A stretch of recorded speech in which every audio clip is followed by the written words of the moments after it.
Players gather to cast powerful spells, some of the oldest and most powerful in the history of Magic the Gathering.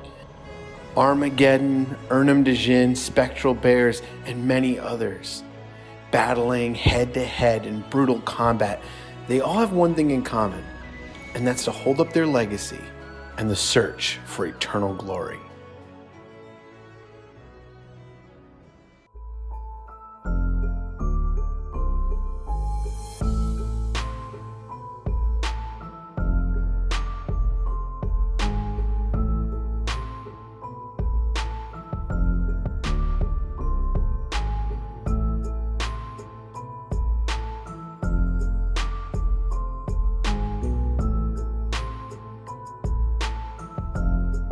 Hello, and welcome to episode 108 of the Eternal Glory podcast, The New Faces of Tempo. We've already recorded 30 minutes of introduction and banter for the week, available in our supporter-exclusive pre-show. Check out patreon.com/eternalglory to gain access, or join as a YouTube member for the same content on YouTube instead. As always, I'm Phil Gallagher, aka ThrabenU. I am Brian Coval, aka BoshNRoll. And I am Bryant Cook of the Epic Storm. Shout out to our new patrons and YouTube members since last time. We got The Nomad, Akalef, and Bill H. Thank you, and everyone else who's already subscribed for keeping this thing on the air. If you like what you hear and you want 50% more of it every episode, go join. It's pretty affordable, and it keeps us going. This week you get to hear about all sorts of nonsense from Vegas, and there's some good stuff in there, including a 1 a.m. escape room. And I may or may not be haunted. All right, so this week we're kind of starting to gear up towards Eternal Weekend. We're starting to think about that. And this week, we want to talk about tempo, but not sort of at the conceptual level. We want to actually talk about decks, because as of the time of recording this episode of the podcast, 4 of the top decks in Legacy are actually tempo-oriented, as sort of evidenced on the MTG Goldfish standings. So today we're going to dig into Delver. We're going to take a look at the blue-black scam/shadow deck list. We're going to take a look at the blue-green sort of card advantage tempo engine and the Crashing Footfalls/Teamer Cascade deck list as well. Right, and not only is tempo 4 of the top 5 decks, it's 4 very different tempo decks, only one of which actually plays Delver of Secrets. Within several of these camps, there are divergent builds, meaningfully divergent builds. I don't mean like some have an Unholy Heat, some have a Chain Lightning. I mean like meaningfully different engines. Across these 4 archetypes, there are at least 6 or 7 different decks, and they all kind of change what is normal, because it's pretty normal actually to have 3 or 4 tempo decks at the top of Legacy. They're just like the 4 different color combinations of Delver you can play. But that's not what's going on here. I think we should probably make some attempt to define what a tempo deck does. This is one of the most argued over terms in Magic. Some would argue it means nothing. Some would argue it means anything. If you have ever watched Anzi D MTG stream, Card Draw is Tempo, there's a bunch of memes about what tempo actually is. Generally, I think for the purposes of simplicity, I like to define tempo as a deck that finds ways to get extra mana early in exchange for longevity later. And what I mean by that is the player who spends the most mana tends to win a game of Magic. They use free spells, pitch spells, things like Daze, things like Force of Will to get ahead early, but then eventually those picked up land drops and those exiled cards will catch them later if they don't convert early. If the opponent gets stable and is able to play a longer game where they have better things to spend their mana on. Tempo just kind of abuses the timing of the game, just shoves the game into a smaller can and hopes that the opponent can't get out of there. Tempo literally means time. Phil, confirm for me. You're a Latin expert here. Well, you see, ultimately it comes from the third declension Latin noun tempus temporis, which is, of course, a neuter noun, and I can confirm that it does mean time. Thank you, Latin teacher Phil. I hope you give all of your lessons in that voice. And your students have never actually heard your human voice. I do have a couple of different teacher voices. I have a specific, I'm pretending to be a student question. This student is always named Timmy. And Timmy asks questions like this. That's the Jim Gaffigan thing. Jim Gaffigan does that.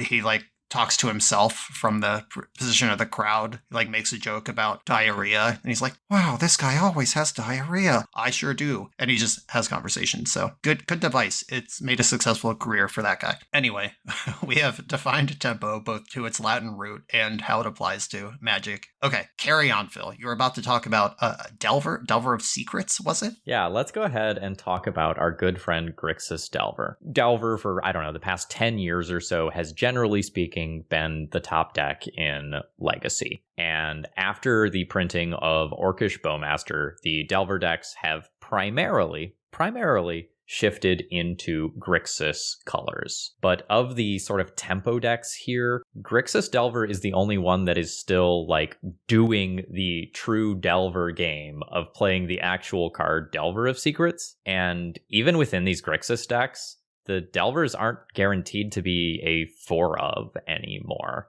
Delver, the literal card itself, is decreasing in popularity in Legacy as we just get more pushed cards that slot really well into these blue tempo decks. Phil, I'm going to nitpick real quick. You said the last 10 years. That would be going back to 2013. The heyday of Canadian Threshold started in 2010. So it's been longer than that. And if you go back 20 years, back to the very beginning of Legacy, granted 2004, not, 2003 or whatever, but Quirion Dryad was everywhere. The Miracle Grow deck that the Hatfields popularized down in Virginia. And we're sort of at that once again today. We'll come back to that later, but it's been 20 years of Days Wasteland plus Efficient Threat defining the format. Yeah, we're going to talk about Quirion Dryad later in this episode, I promise, because we have a strictly better one now, but that's for later. Yeah, Phil said that this Grixis Delver deck, this really is the one deck of all these things that isn't trying to assemble anything cute. There is no synergistic engine that kicks in at some point in the game. It's actually just a bunch of spells that are really good on rate. A bunch of 3-power flyers for 1 mana. You get Orcish Bowmaster, you get Burktide Regent, and then you get Lightning Bolt, Brainstorm, Ponder, Unholy Heat, Daze Force, Ding, Wham Bam, there's your deck. In you go. Blue Jund. Yeah, Blue Jund, I guess. That's called Grixis. What are we even doing here? Why would you say those words? But, okay, and this is a deck with Delver, Daze, and Wasteland. We're gonna, generally Daze and Wasteland, Bryant just shouted it out. That's gonna be at the core of a lot of tempo decks in Legacy, no matter how they're actually trying to win, whether they play Delver or not. Frequently seen together, but this is the full holy trinity here of Delver, Daze, and Wasteland. And one interesting thing about these lists is that Delver is still a top 20, top 30 deck in the format without the Black Splash, but Grixis with the Black Splash is the number 1 deck, which I think the data has borne out that it's worth the Black Splash here. But these decks have chilled out quite a bit since Bowmaster was first printed. I brought Grixis Delver to Tolarian Community College. Lord of the Rings had just came out when I did my feature with Anzi over there, and the deck I gave to the professor to play had Thoughtseize in it. It had Night's Whisper in it. There were a bunch of black cards that weren't Orcish Bowmaster. It was like a true Grixis deck. The build now is actually just Izzet Delver with Black Splash for Bowmaster. There is not another black card in most main decks. I've seen like maybe 1 Children's Edict in the main, usually not though, and then the sideboard will have like a Plague Engineer and an Edict. This is as light as you can get on the Black Splash while still allowing you to play Orcish Bowmaster versus these pure Grixis things that we were seeing earlier on. Yeah, you will very occasionally still see something like a Snuff Out or a Thoughtseize in the main deck. I know one of the challenge finishes over the weekend had those. I expect these decks to be blue-red plus Bowmasters in game 1 most of the time. And Snuff Out is falling out of favor too because it doesn't kill Troll of Khazad-dûm, which is a card we're going to talk about in our next section. Snuff Out was the tempo thing. Remember when folks had solved the Izzet Delver mirror by playing 1 Underground Sea and a couple Snuff Outs to just beat the mirror with free interaction? That was before Bowmaster even came out. People were doing that. That just doesn't kill the threats it needs to kill anymore. So Dismember has kind of taken the nod over Snuff Out in a lot of the decks that we're snuffing out. And you don't need a black deck to play Dismember. So I don't count that as a black card in decks that could be Is It otherwise. In the pre-show, I talked a little bit about how I've been grinding Legacy. I've been playing it a ton.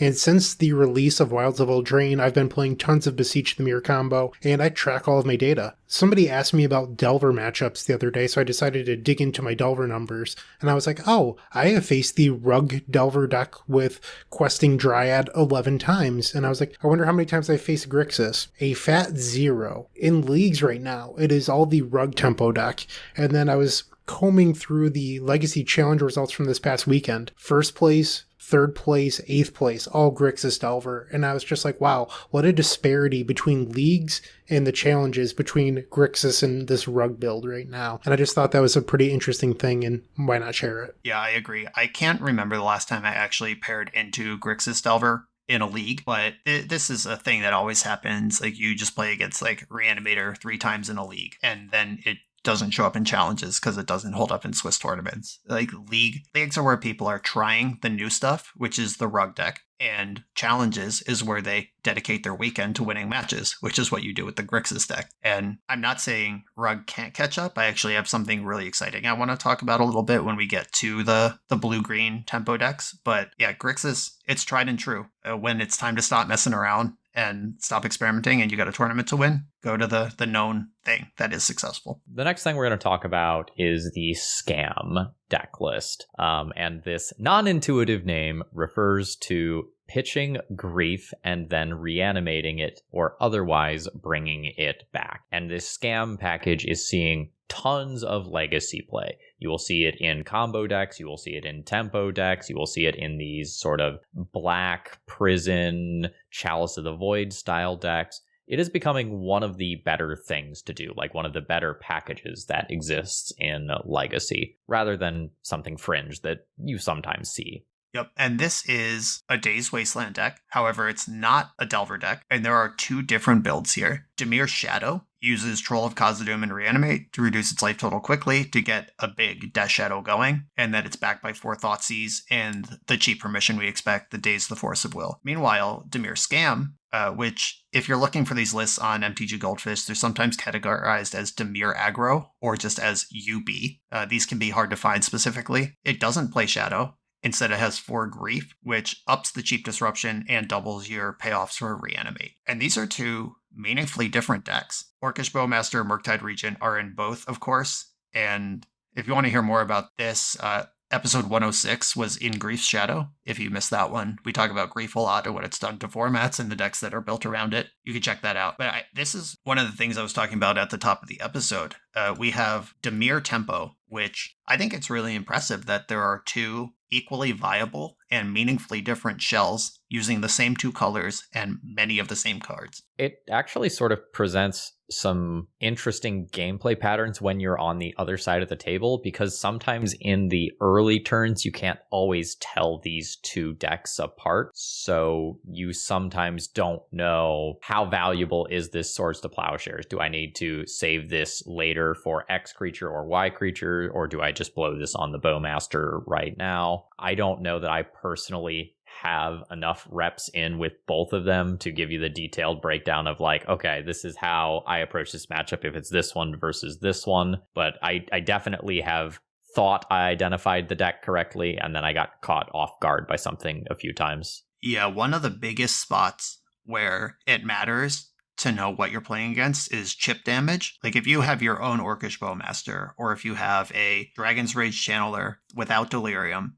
and they don't have a blocker, just putting 1 point on Death Shadow might unlock 2 cards in their hand. Putting 1 point on Grief Scam, that's 1 Reanimate maybe they can't cast later. So it's actually a huge divergence of, do I poke, like if you're elves, like do you get in with your Nettle Sentinel or not? Or do you try to keep their Death Shadows in their hand and just wait for the combo turn? And that is really tough to tell sometimes.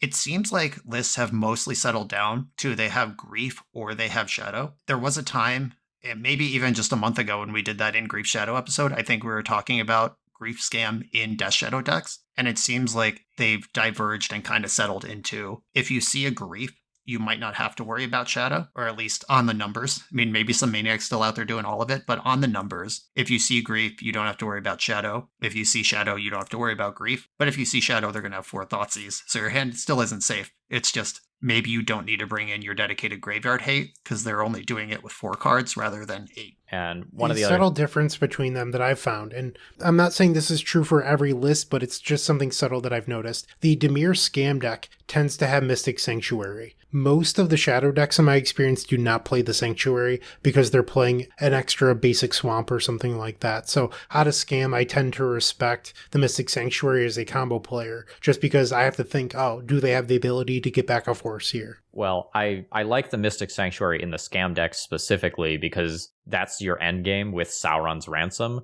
which doesn't tend to see as much play in the Shadow deck lists. Right, exactly. The Scam deck is doing more early. Remember, we kind of defined tempo, or at least an important aspect of tempo, as exchanging long-term resources for short-term mana advantage. And the Scam deck with their Griefs pitching 2 cards to take one of yours, they got to recoup that somehow if the game goes long. Something like Sauron's Ransom is how they're going to do that, looping the Sauron's Ransom later with the Mystic Sanctuary. That's how they get back in, where Death Shadow is not built to do that because they don't need to, because they have a lot more 1-for-1s rather than 1-for-2s. And Death Shadow is just big as shit.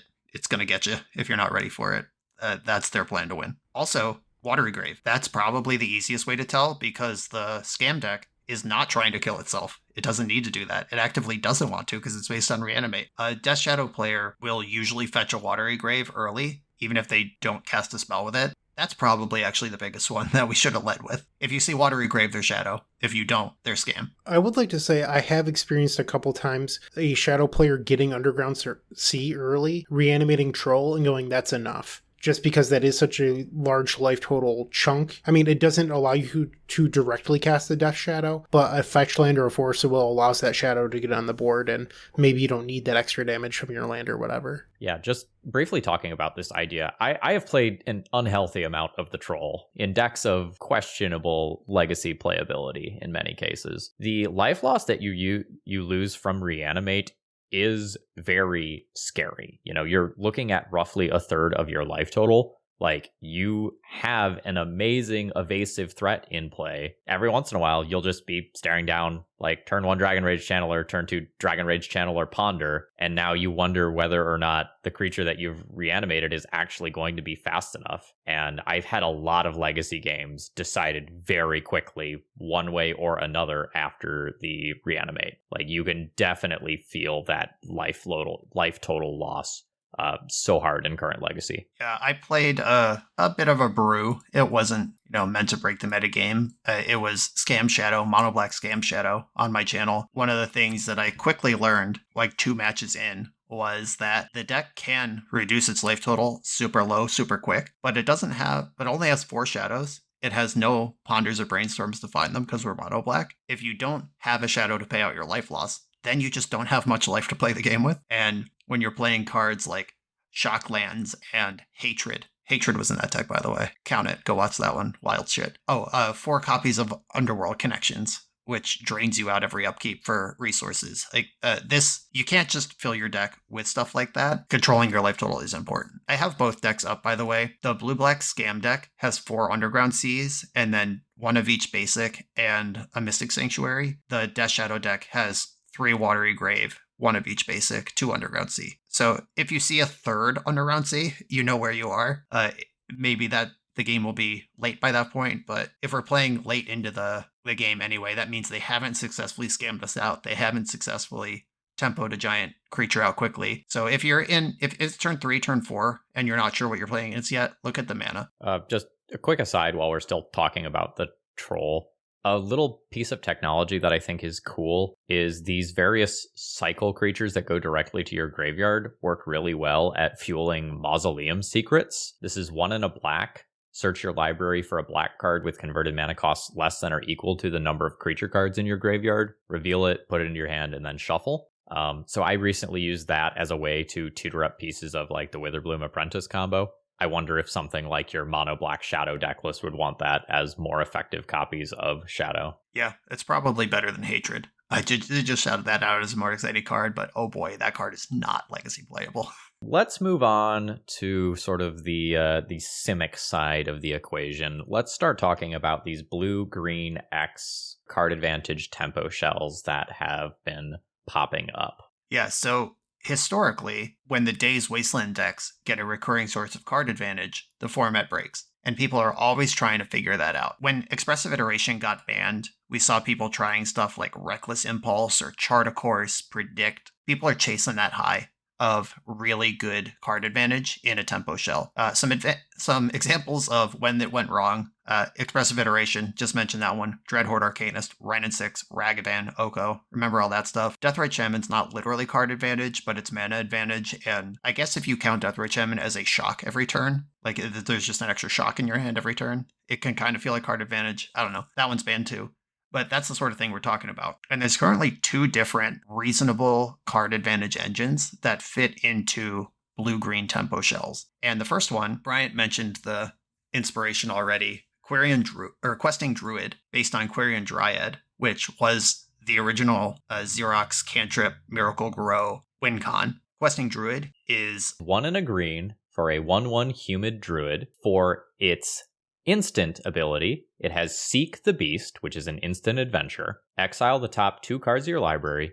Until your next end step, you may play those cards. And then the creature's actual ability is, whenever you cast a spell that's white, blue, black, or red, put a +1/+1 counter on Questing Druid. I'd like to make an important distinction here. Reckless Impulse and Ren's Resolve both exist. People tried to play those cards in Delver shells. However, both of those cards are sorceries. This card has the text of those 2 previous cards on it as well. However, it's an instant, which means that you can cast it on your opponent's turn, reveal Daze or Force of Will, and then cast those spells. So it being an instant is a huge game changer. Right. And it reads you may cast the spells until the end of your next turn, not until the end of turn. End step, Seek the Beast, untap with a bunch of cards available is the play pattern. Just the creature text on this card, 1 and a green for a 1/1 that gets bigger when you cast a white, blue, black, or red spell. That is all of the text and stats on Quirion Dryad, which was a legacy or type 1/5 defining card. The creature types are a little different, but in general, that's the same card. And then you just get this upgraded Ren's Resolve on top of it, attached to the same card. And this is a deck that's looking for card advantage, and it's looking for efficient creatures that grow. And this one grows when you cast efficient spells, which is what the deck wants to do. I think we can see how this all fits together. Are we caught up? Miracle Grow is back. Yeah, basically Miracle Grow is I mean, that's what they're trying to do here. It's a Rug tempo deck. Rug is the classic Canadian Threshold that became Rug Delver, which was the dominant Delver deck for a very long time. Basically until we got Deathrite Shaman and Gurmag Angler.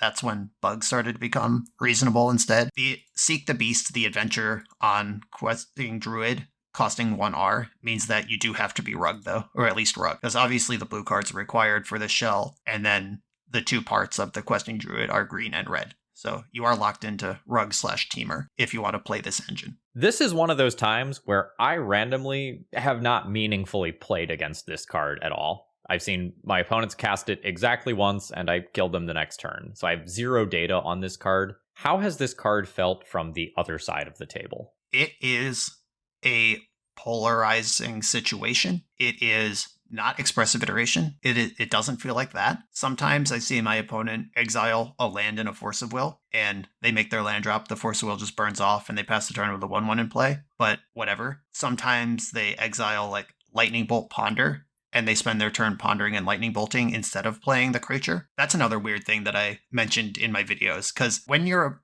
opponent casts Seek the Beast, 3 cards go into exile and can be cast there. The 2 off Seek the Beast, and the thing that's on an adventure. And you can cast the adventure card just whenever, but you only get till the end of turn for the Seek the Beast cards. I don't know if other people's brains will do the same thing as me, but I was like, okay, so they got to cast the Seek the Beast, or they got to cast the Druid this turn, and then they'll cantrip, but they actually don't. If they just flip 2 cards, they can save the Druid for later. So sometimes it gets a little awkward where it's like they flip 2 bolts and they just bolt you randomly and don't develop a creature. Sometimes it's just the stone nuts, and they can play the creature, ponder, and then play a bauble or hit their land drop. And it does feel like EI plus a creature. It's fine. It is never embarrassing. Sometimes it feels busted. It does require 2 different colors of mana, neither of which are blue, to use both halves of the thing, and there is some awkward timing on the cards you get. It is worth exploring. I don't think these shells are optimized yet, and I don't know how much we're going to see this thing a year from now. But the first time I saw an opponent cast it on MTGO, I immediately bought 4 copies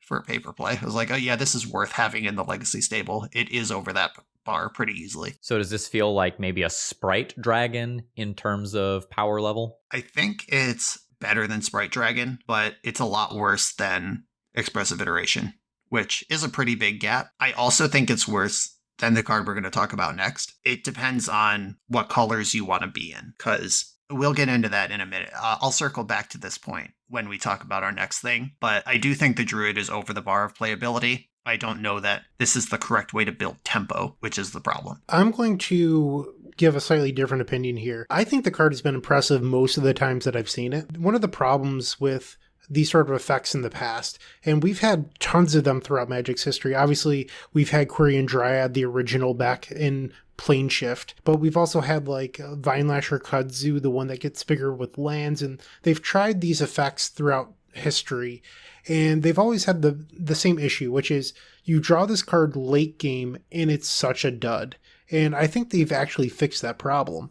This card is average to decent in the beginning of the game, and it's the stone cold nuts as the game progresses. Because if you're casting this on turn 5 on their end step, you get to untap, and then you get to do the whole, okay, I'll play my my Druid, and then I'll play both spells.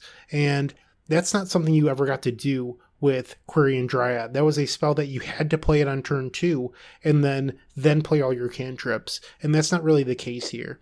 And with the front half, if you're just really looking for land 3 in a certain matchup, or you have to dig for that removal spell, it does that. It goes into your cantrip suite. I don't think that you have to play cards that you're not really excited about anymore. Like, I mean, I'm a big fan of Mishra's Bauble, but I've heard a lot of Delver players say that they're not, and you don't have to play anything like Preordain, because it's a hybrid creature cantrip, so that way you get to cut some of those spells that you were never really thrilled to be playing anyway. So I think it's a huge improvement. I will agree, it's really good on that like turn 4, turn 5 situation where you just need to find some gas. That's exactly where these tempo decks fall off when they're not drawing actual cards. Like drawing this when you just have 4 mana, you just tap 2 of your mana in your main phase even, seek the beast, and then maybe cantrip twice, maybe play Murktide Regent, maybe hit a land drop, play the Druid, ponder, grow your Druid. It gets really good when you can cast everything right away. The spot where it's not great is that like turn 3. Like Brian just said, if you really need your land drop, you can fire it off in your main phase turn 3, but it's not like EI, where your game plan was just use EI to hit your 3rd land drop.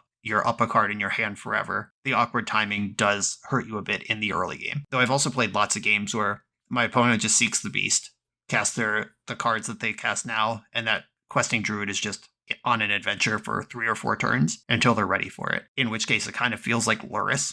Not quite as busted as Lurrus, obviously, but that feeling you got in Delver Lurrus games where it's like, I got to deal with everything that's on the board, and this thing is looming. They just get that thing on layaway, and eventually they can add another threat after you've answered all the threats that it drew into. So another thing I'd like to mention is when you look at the composition of these deck lists, okay, so we have Delver of Secrets as a card that typically sees play in these shells. You have Dragon's Rage Channeler, you often have Murktide Regent, and then you have Questing Druid. What is the traditional creature that would see play in these Rug Delver decks? Tarmogoyf. Exactly. It's nowhere to be found. And at least as a Storm Degenerate, I would always laugh when my opponent would tap 2 mana and play a Tarmogoyf. It's like, oh, you've mulliganed. Congratulations.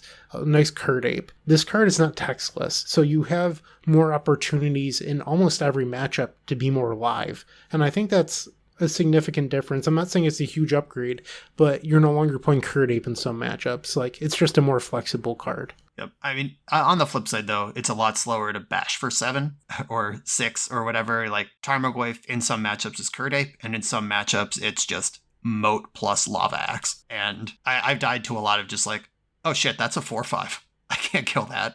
I better, figure something out quick. And then you just don't. Where the Druid is a much slower burn, it will get bigger eventually. You are kind of committing to a longer game if you actually want to squeeze every piece of value out of a card like Questing Druid, which is kind of contrary to the Days Wasteland start. So it's not like Tarmogoyf that just costs 2. This effectively costs 4 if you want everything out of it, plus whatever the cards you flip off Seek the Beast cost, and it usually happens over multiple turns. Like Dreadhorde Arcanist, Ren and 6, Ragavan, the actual busted engines, 1 or 2 mana, here they are. Force of Will, guess what, you're dead. because you couldn't kill it right now. That play pattern is not even possible with this card, which I think is pretty healthy for a card that still clears the bar of playability. I have seen a lot more of another card, a certain bean-related uncommon that is tearing up formats. Thinking about those beans, Phil. Roll that beautiful bean footage, Brian.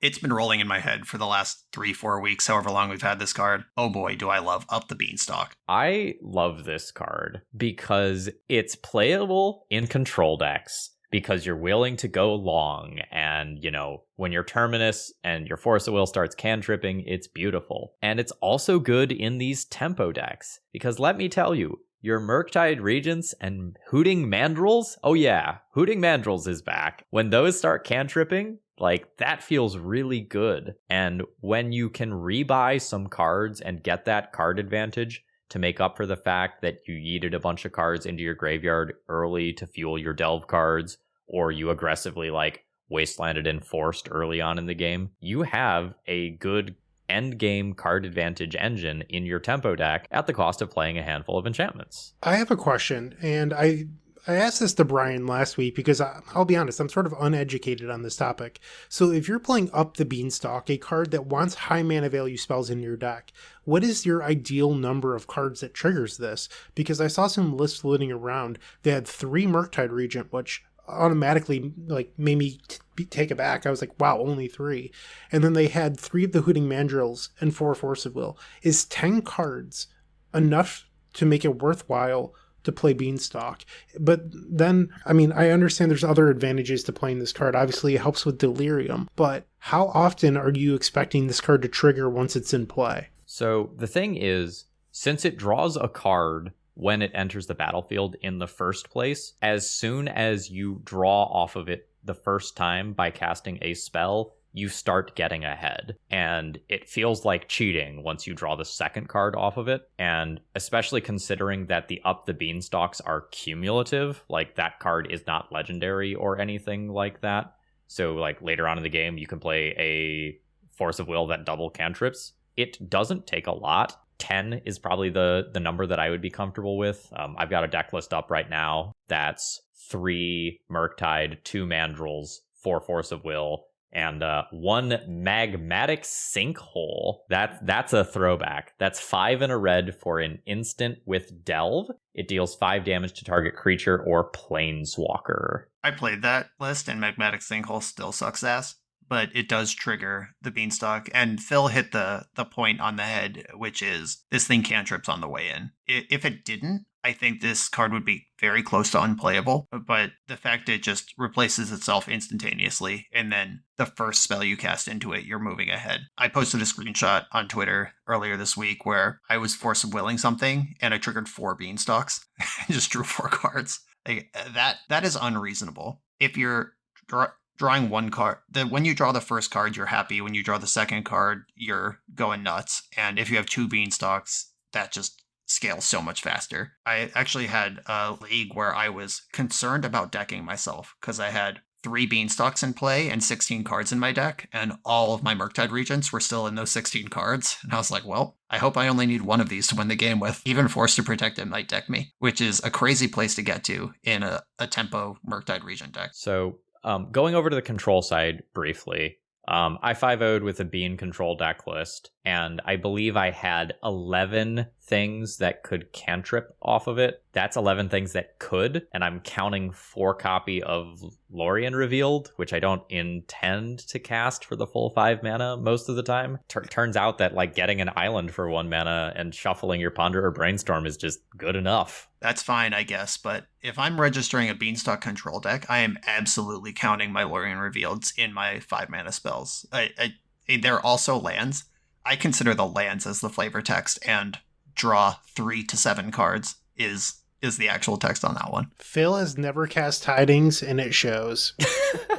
Yeah, seems like it, but he did 5-0 in spite of that, so this card must be good, even though he's thinking about his cards completely wrong. Another cool thing, which we're kind of in a wormhole here anyway on the control builds, there are a number of X spells getting played in Legacy control decks right now, like Fourth Aerolingus and Green Sun Zenith and Prismatic Ending. And if you're playing long games anyway, those won't trigger your Beanstalks on turn 3. but they will on turn 5. You can spend 5 on a Prismatic Ending to answer a 2-drop if it builds you a cantrip on a stable board. That's a piece of deck building that I've been pretty excited about. Like, obviously, you're going to elbow tap whatever you can into a 4th Aerolingus, but even if you want your Leovold out of Green Sun Zenith, if you have the extra mana, might as well Zenith for 4, draw a card on the way through, and then get Leovold. Help me out with the name of this card. What's the name of the white March card? March of Swirling Mist. Or no, that's the blue one. Otherworldly Light. Thank you. Otherworldly Light, yeah. Yeah, ask the combo player, Phil, next time, please. Thank you. That is a card that I have seen a lot more of recently, since it is very realistic to cantrip with that off of Up the Beanstalk. Also, Leyline Binding. Remember when WotC told us that was going to save Legacy from Expressive Iteration? Well, it didn't, but that card is actually really good with Up the Beanstalk, it turns out. So we're seeing some new cards, or some fringe cards, or some old cards like Hooting Mandrills, Magmatic Sinkhole, and Leyline Binding making their way into decks. Let's go back to Tempo, just pull the ship back onto its course here a little bit. A really cool thing about Up the Beanstalk is that it's just a green card. Questing Druid is a red card also, if you want all the modes out of it. And people did seem to default to Rug or Teamer as the go-to Beanstalk Tempo deck. I have a video coming out. It'll be on my channel by the time you're all hearing this. Pokemoki is at it again. Emerged from playing Flesh and Blood to attack the Legacy metagame by once again teaching people that black cards exist and Witherbloom Command is busto. Sultai, Beanstalk Tempo, I think is really good, and Witherbloom Command kills enemy Beanstalks, kills Chalice of the Void, picks up your Wasteland, fuels your graveyard for the Murktides and Murderous Cuts that are in your deck to trigger your Beanstalks. Don't get stuck in Rug just because that's what people are doing. I played the Rug deck, and my conclusion at the end was, it's good, but I don't think it's the best Beanstalk deck, and I don't think it's the best Dragon's Rage Channeler deck. And Pokemoki had independently come to the same conclusion, and just, if Dragon's Rage Channeler isn't good here, why are we even trying? Let's just play Orcish Bowmaster and raise the curve slightly. And I think Sultai is really good. I haven't explored Bant, but that's another 3-color wedge that we can play Beanstalk Tempo with and just play different cards. So the world is open on Beanstalk in a way that it's not open on Questing Druid. You are locked into a wedge. On that one, where Beanstalk, you got some choices. So notably, since the Beanstalk builds are looking to go a little bit bigger and they're often playing more Delve cards, these slots in the other version that are maybe going towards cards like Delver of Secrets, like, they just don't have room for that anymore. So if you see Up the Beanstalk, you're probably not going to see Delvers. Right. Also, Up the Beanstalk doesn't trigger Delver, and kind of the point of Delver is that your whole deck is full of instant and sorceries that draw cards, and if your main draw engine is an enchantment, that lowers the density for Delver. Delver doesn't trigger the Beanstalk, there's just no synergy there at all. So Delver will not be appearing in any Beanstalk decks, which is why I think the Rug one, only playing Dragon's Rage Channeler, is kind of disjointed, because you have 4 cards in your deck that can play the Wasteland Days game with a 1-drop instead of 8, which massively reduces the likelihood you get to spike that. Just working on a higher curve in a different color spread makes a lot of sense to me. Though the Questing Druid list is really interesting because I've seen successful posted League 5-0 or tournament top 8 lists that include 0, 2, 3, and 4 copies of Delver. All numbers except for 1 are represented among the Delver split. Questing Druid, Rug Delver, or Rug Tempo builders have not figured that one out yet. That's still being worked. I also feel like people are still mucking around with the number of Uros you're supposed to play. Like, your graveyard can only take so much of a beating, so I don't know that you can get away with, like, Hooting Mandrills and Murktide and Uro all at the same time. Like, that's a lot, but Uro is such a good pivot plan. It's, like, a great piece of additional inevitability. It's a little bit of life gain when you sometimes need that. I'm not sure where we're supposed to settle on that. The Uro trigger that puts lands into play in your Days deck is also a nice way to recoup early resources spent on a tempo play, and then you catch back up in the mid game. I do not think you'll see Uro in a lot of Beanstalk control decks, at least not ones like this. The Beanstalk control decks that are playing Prismatic Ending, Solitude, Terminus, Force of Will, whatever, you can play Uro. In these tempo decks that have the Hooting Mandrills, the Murktide Regent, the Murderous Cut, the Magmatic Sinkhole, that's too much going on in your graveyard. I don't think you'll see Uro in those. Uro is blue-green, and so is the core engine of these various strategies that we've talked about in this section of the pod. And Uro could show up in any of them. And Life of the Loam can show up in any of them. and Life from the Loam in a deck that plays Wasteland anyway, and also is motivated to fill its graveyard with cards anyway. Loam, I would expect to actually see one copy in a lot of these lists, somewhere in the 75. Another card that I've really liked out of these decks is Minskin Boo from the sideboard. That card is horrifying, and when you exhaust a lot of your early game resources on the Dragon Rage Channelers, maybe the first Murktide Regent, and you don't have the resources to deal with a Minskin Boo that comes down, that thing often effectively or literally ends the game in 2 turns. Phil, I think it does something else as well. We've been describing playing Murktide Regent and Hooting Mandrills, but both of those, as you said, your graveyard is being taxed. If you're a controlled person like Brian, maybe you're looking at Rest in Peace and all of a sudden you're saying, all I have to do is answer 4 copies of Dragon's Rage Channeler. Minskin Boo doesn't use the graveyard really, or at all. And you can, move away from that angle of being attacked into something else. So I think it's a pretty smart pivot. Yep. The olden days where Rest in Peace just checked Rug Delver. Rug Delver's threats back in the day were Delver, Nimble Mongoose, Tarmogoyf, Hooting Mandrills. 3 of those just don't even work with Rest in Peace in play, and then you just got to deal with Delvers. We are kind of treading back into that territory. If you are too reliant on Delve spells, you could be in trouble. That league I mentioned that I played Sultai Beanstalk Tempo in, somebody did mull to 5 to find a Leyline of the Void, and zeroed it against me. And luckily they mulled to 5, so they were playing on a 4-card hand, and I was able to figure it out eventually, but that really took the wind out of my sails. I had like 2 Murktides and a Murderous Cut sitting in my hand basically the whole game.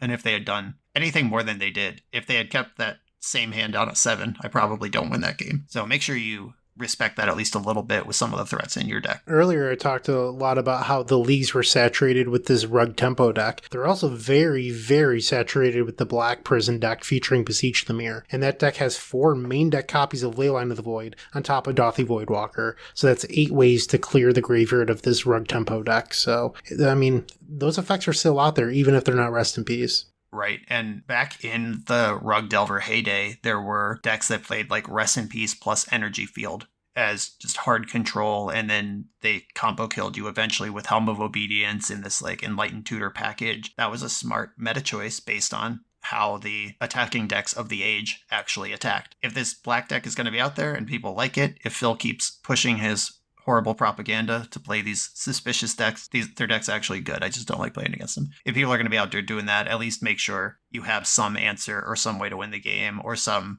removal. Like even if it's just like a couple Brazen Borrowers in your main deck, make sure you can answer hard graveyard hate if you're all in on bean delving. Brian, if you want to attack people that play 1-drops in their Chalice of the Void deck, I'm not going to stop you. Like if you want to go ahead, just like go on a tangent, man. I am here for it. The old Dark Ritual, Trinisphere, Go line. Nobody plays Magic for 3 turns. Yeah, love those decks. Or Dark Ritual into Chalice of the Void, and then you draw another Dark Ritual ever. Yeah, shout out to Reaple Cheap. I will always be a fan of, but holy smokes, those decks are not for me. All right, as we wrap up our episode here, let's talk about Crashing Footfalls and Teamer Cascade. So we have this listed as a tempo deck. I find that kind of funny because you go into any legacy community, you will never get the same answer from 3 different people on if this is a tempo deck, a control deck, or a combo deck. Like I've even heard, like it's everything. Obviously a tempo deck. It's not even close to a conversation. There's 8 fucking spirit guides in this deck list. There are 8 spirit guides and Force of Will in this deck. What are we talking about? It wins through combat. This is literally the most pure tempo deck we've talked about yet. There was like a pretty, I don't want to say healthy because it wasn't healthy. It was like a feisty conversation in the Storm Discord. They're like, it's just show and tell. This is a combo deck. And people are like, no, it's an aggro deck. And like, personally, in my own like Cyborg guide, I have it under control. Here we are saying it's tempo. People are pretty opinionated about this. I don't feel strongly one way or another, but... You got Fire Ice in this deck list to tap down fucking lands to buy time for your rhinos to make rhino noises at people. It's a goddamn tempo deck. Yeah, I think this is, if we are, going back to our original thesis at the top of the episode, that tempo exchanges long-term resources for short-term advantage. How about spending a land, 2 spirit guides, and Force Blue card to put 10 power into play on turn 1? Sounds like a combo deck. And if your opponent plays Ratchet Bomb, the game is over. If they don't, the game is won. Yeah, that sounds like a combo deck. I don't believe that to be true because how often is Swords to Plowshares good against combo decks? Brian, I'm just trolling. I know.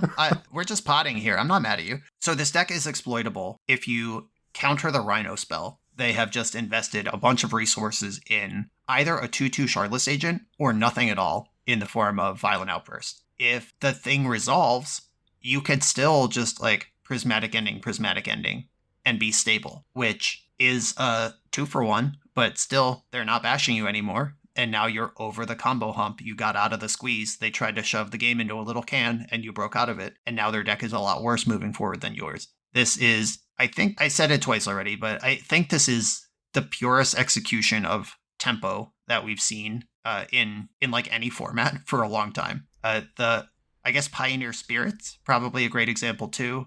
There's a couple, but to me, this does fudge a little into combo space in Legacy when you get the 8 Spirit Guides. This has been a top 3 Modern deck for the last 1.5 to 2 years, however long people have figured this out since. But they don't have Spirit Guides in that format. They don't have Force of Will in that format. They really do have to just present 2 Rhinos, protect 2 Rhinos, present another 2 Rhinos if the first 2 get answered, and really dance back and forth around it, which in Legacy, doing it on turn 1 with Force Backup feels like combo. So maybe I'm tainted by my experience in Modern, where this is a beautiful, pure tempo deck. I still think we're in that category here pretty safely. Also, practically, when the chips are down and you need to defeat this Rhino deck and need to have a sideboard plan and know how this deck plays, doesn't matter. You just need to beat the Rhinos until you're stable, and it doesn't matter what it actually is. What makes it feel like a tempo deck to me is that they have 8 main deck free counter spells, and then in the sideboard games they have Force of Figures. There's so much free interaction in this deck, and from a combo player's perspective, that's what tempo, playing against tempo feels like. It's oh,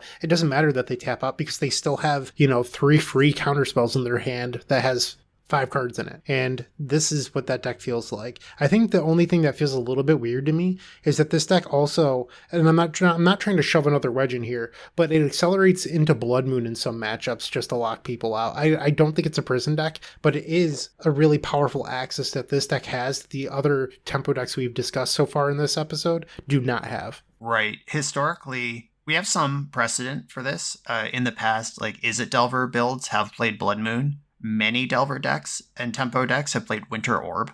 We kind of get the same vibe when the tempo deck needs to slow down or needs to find another axis after board. But yeah, turn 1 Blood Moon with Force Backup is a thing this deck can do. And I want to talk about why this deck gets away with that, because this is a 3 basic land deck. That means you have 2 basic lands that function under a Blood Moon, right? The printing of Lorien Revealed gives you 4 more effective copies of your basic island, making it much less risky to just go all in on an early Blood Moon, because you will have a better chance at finding your basic, or even just finding an Elvish Spirit Guide to let you play a Minskin Boo or whatever to kind of get the game going. Yeah, 7 of this deck's 9 fetch lands get Forest, and then you have the 4 Lorien Revealeds to find the island. You can still Shardless Agent, you can still Violent Outburst pretty easily with a Blood Moon in play. Plus, the Elvish Spirit Guide can get you to Violent Outburst even under Blood Moon. If you have the island, the Spirit Guide fixes that too. This deck's really good at playing under its own Blood Moons.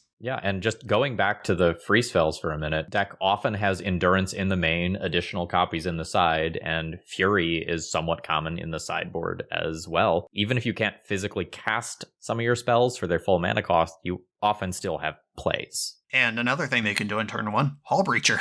Get wrecked. There's just so many cool things this deck can do, though the cool things this deck can do are limited by the fact that your only spells that cost less than 3 can be the Rhino spells, or else the engine doesn't work anymore, which means they don't get Delver, they don't get Daze, and they choose not to play Wasteland. And this is the biggest divergence. Kind of the impetus for this episode was all these tempo decks, and only one of them really plays Delver. This one doesn't play Daze or Wasteland either. This is a totally new face of tempo in the Legacy format. And we mentioned Minskin Boo on the last one. Guess what? We got that one too. And it can show up on turn 1 or 2.